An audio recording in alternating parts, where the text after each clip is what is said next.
চালের গুঁড়ো,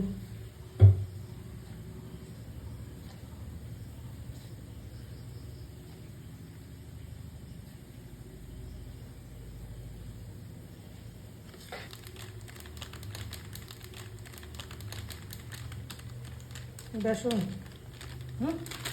বেসন,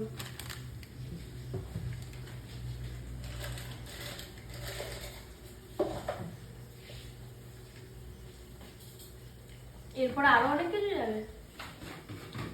তাহলে এটা বেসন দেওয়া হলো, প্রথমে মাছের ডিমে আদা কুচি, তারপর লঙ্কার কুচি, তারপর পেঁয়াজ, তারপর চালের গুঁড়ো, তারপর বেসন, এখন যাচ্ছে হচ্ছে লঙ্কার গুঁড়ো। এগুলো দিয়ে এটাকে ভালো করে মাখা হবে। এবার যাচ্ছে হচ্ছে জিরের গুঁড়ো, সবই স্বাদ মতন দিচ্ছে। এটাকে ভালো করে মাখা হবে। আজকে হবে মাছের ডিমের বড়া, টেস্টি টেস্টি করে। ব্যাস কমপ্লিট।